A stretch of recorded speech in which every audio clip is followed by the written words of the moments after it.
Hey guys, starting off another road trip here on Car Snubs. This is in Santa Monica, California. I get to ride all over the road because the farmer's market is about to start and they've closed the road, which is nice. This is gonna be the beginning of this trip. Before we get started, if you wanna like or subscribe to the channel, I highly appreciate it. We are live now. You can also comment or just let me know what kind of cars you wanna see or places you want me to visit on the show. Okay, here's the plan. Going to Big Bear Lake, California. Now, it's kind of a weird time to go because it's not really warm enough to go in the lake and it's not cold enough yet to ski, but it is October and they have a special thing going on called Oktoberfest. My original plan was to go to Munich, Germany to the actual Oktoberfest, but then I saw the prices and I was like, maybe not. So this is supposedly the best one in California. We're gonna see if that's true. And I'm starting this adventure on two wheels, as you can see. That is because the rental place was so close. I was like, this sounds better than having an awkward conversation with a weird Uber driver. And I ordered an SUV, supposedly a mid-size. I figured that should be big enough to fit the bike in the back. So that's what I'm betting on. Let's see what happens. Okay, over an hour later, Enterprise was a shit show. So they actually upgraded me. So I think the wait was worth it. One good thing, pretty sure my bike's gonna fit in here very easily.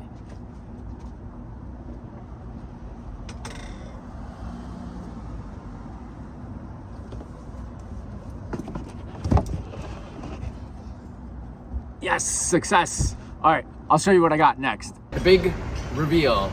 Like I said at the beginning, when I was biking to the rental place, I was told I'd get a Nissan Rogue or similar.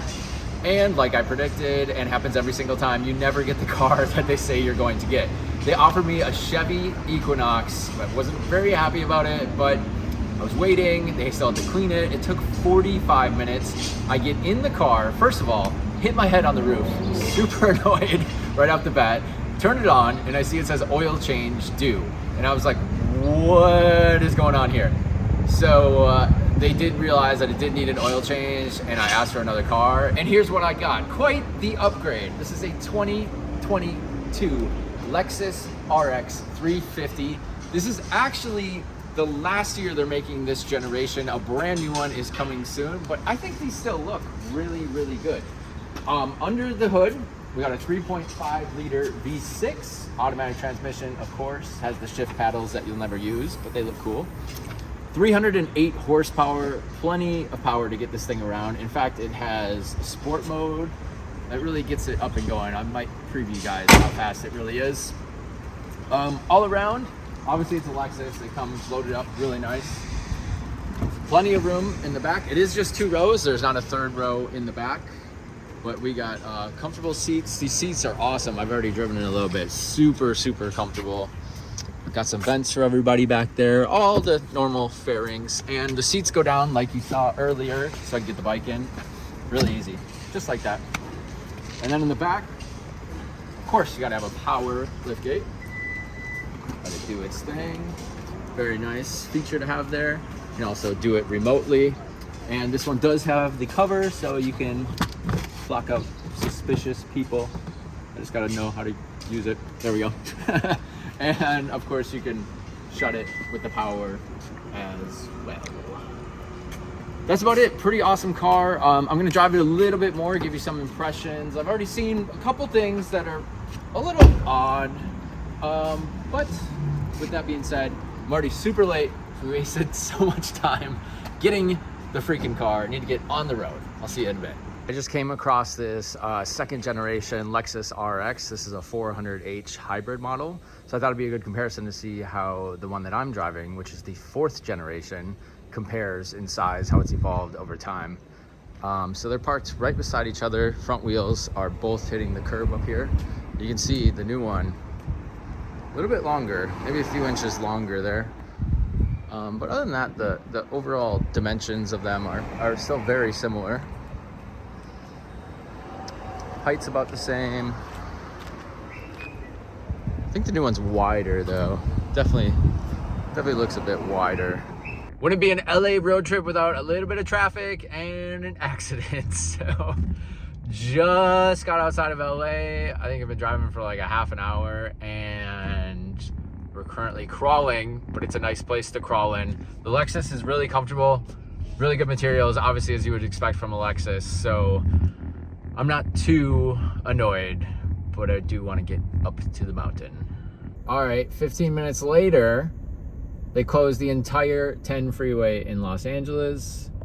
There is an accident up there that looks pretty minor, so I'm not sure why the entire freeway is cut off, but the police are not letting anybody through.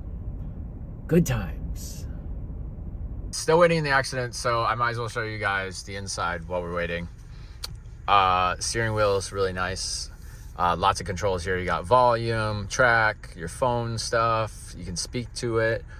This one does come with lane departure assist. I've used it on quite a few Toyotas. It actually works pretty well.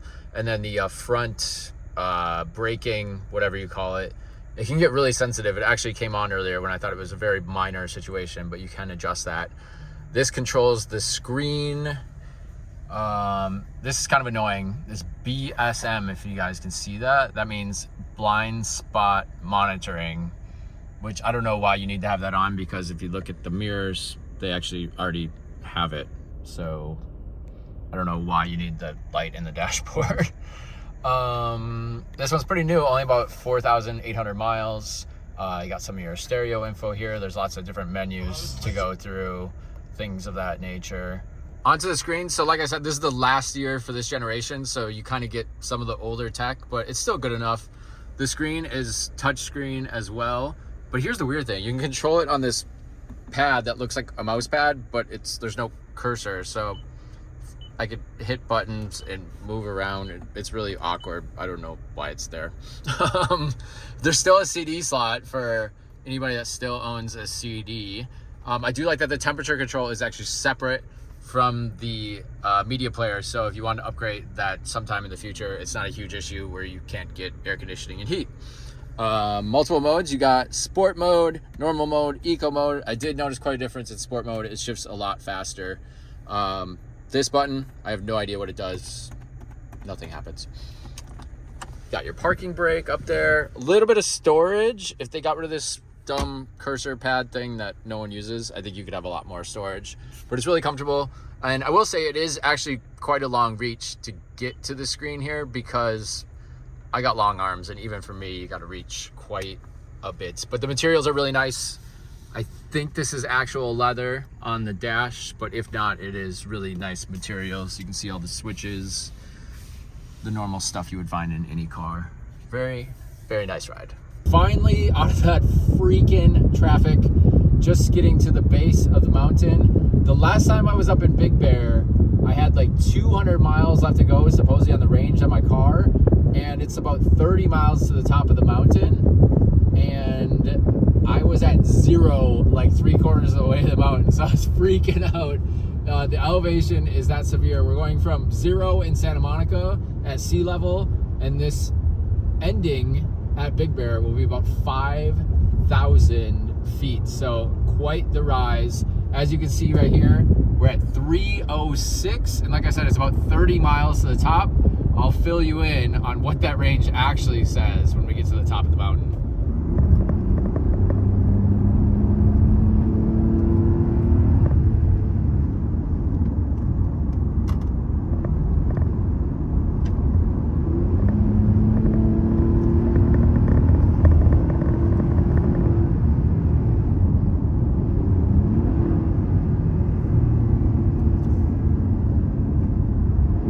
About 3/4 of the way up the mountain, we're just getting into some pretty heavy fog.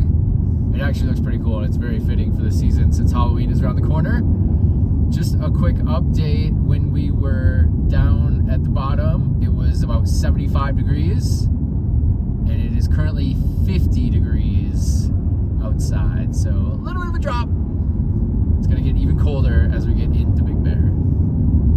I was proven wrong. The Lexus mileage range is way more accurate than the Ford I had last time. I said it was about 30 miles to get up here, and the range only dropped about 30 miles. So that's actually really awesome to know that that seems to be pretty accurate.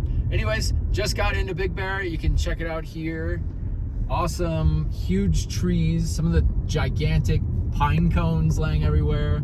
I'll get a close-up of all this too when we get into town.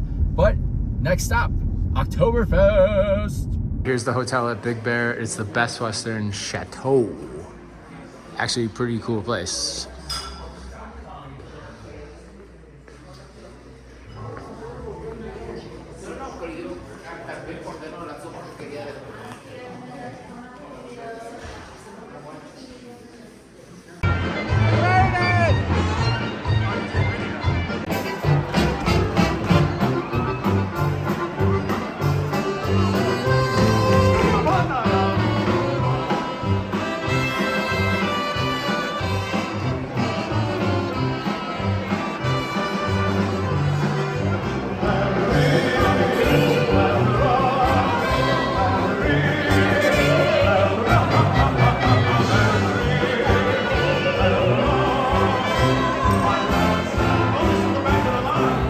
I survived Oktoberfest. I wanted to show you one of these giant trees in Big Bear though.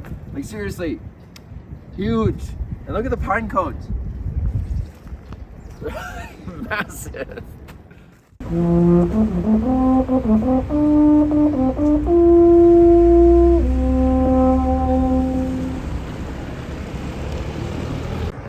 All right, here at Big Bear, gonna check out the mine shaft coaster. It goes all the way up the mountain and you get to fly down on your own cart. Here we go. On the way up the mountain, obviously when they have snow, they have a cool little sledding hill. There's a slide, and way over there, there's a cool zip line. Just getting to the top. I better put my phone away before I lose it. I'll give you a quick view of what it looks like up here. Part one is over with. This is super fun. There's actually a second part to the coaster, so we're going back up. I was hoping to get the video for you guys, but per usual, my bout with technology continues where it didn't work. I guess if I'm at Big Bear Lake, I should show you the actual lake. This is called Boulder Bay. Some really nice houses up here, some cool rock formations. Only one problem is I'm actually standing in the lake right now. That's how low this lake level is. They said they're down over 10 feet. I'm literally standing in what should be the lake right now. Pretty insane. All these docks are out here, but obviously you can't get your boat out here. There's a little bit of water over this way. The lake is really, really low. If you're wondering that there's no water left in Big Bear, there is some left. This is the entrance to the dam that holds the lake. New feature I'm gonna do, because if you're a fellow horn honker like I am, I believe in liberal use of the horn. Let's see how this one sounds. I'm gonna give that a horn score of 8 out of 10. Closing thoughts on a Lexus. As you know, I like to name the cars that I drive, and that's really the best I could come up with, because honestly, this car's left me pretty uninspired. I spent about 300 miles in it so far, and I gotta say, there's definitely some pluses. It's got really good power, especially when you put it in sport mode. It's actually fun, and it looks good, but it just doesn't stand out in any way as special. I think I especially like it in the black color that it's in. I'm not a big fan of some of the lighter colors when it's in this trim. They do have a nice kind of pearl white that it looks really good in, but overall, it's a nice car. It's not amazing or over the top, and it's not supposed to be either. One thing I love are the seats. The seats are so comfortable. I sat in these for hours, and they're great. Another nice thing is the backup camera. It actually saved me. It has side monitor detection. So it told me a car was coming. Someone was flying through the parking lot, and I didn't see them, but the camera warned me. So I actually am really grateful for that. And the back seats, if you got passengers, they're big. I'm 6'3", sat in the back just fine. Lots of legroom, lots of headroom. It's fantastic. And it doesn't have an unnecessary third row. Personally, I wouldn't use the third row, and I don't think a lot of people will either. And if you're looking for a third row, Lexus actually offers an L model, which is a little bit longer wheelbase, and you can get that third row in there as well. I did achieve about 20 miles per gallon. Now, that sounds a little low, but keep in mind, there was a lot of climbing, a lot of twisty, turny roads, so I'm pretty happy with that. If you're not a big fan of paying for gas, which no one really is, they do offer a hybrid model that gets over 30 miles to the gallon, so that is a really large difference. You are going to take a cut in performance a little bit as well, but Toyota, Lexus, they know how to make hybrids. They're good cars, so something worth checking out.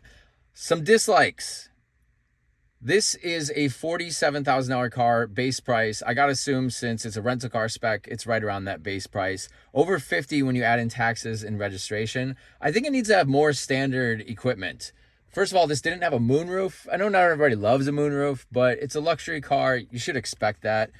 And next, no backup sensors. Now, I love the backup camera, but there's no sensors. I really like those sensors to get a feeling of how close I am to something, especially someone like me who lives in Los Angeles and you got a parallel park a lot. It's so much more handier to have those backup sensors, and even front sensors for that matter. This thing should have no sensors at all around the entire car. And the big thing that drives me crazy, this is a 2022 Lexus.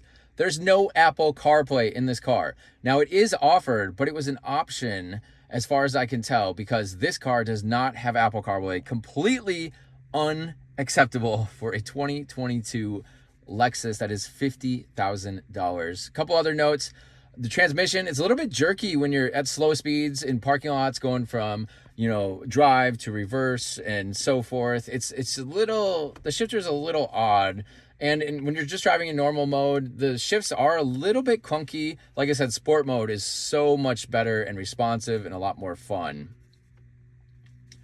Now, if you're looking for the tech updates, most of these should be fixed with the 2023 model. Like I said, the new one is just hitting showrooms now, but I don't think they look as good. This one is a good looking car. Like I said, the new ones, I'm not a big fan of the style. So if you like this style that I'm riding in right now, the 2022, I think your best bet is to get one a couple years old.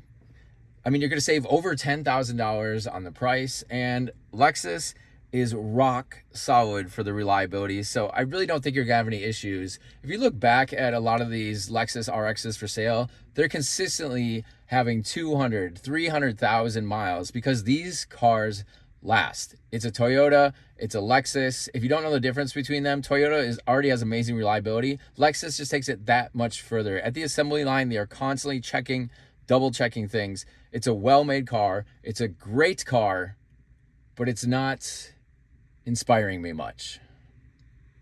That's a wrap on this trip, heading back into LA, riding off into the sunset.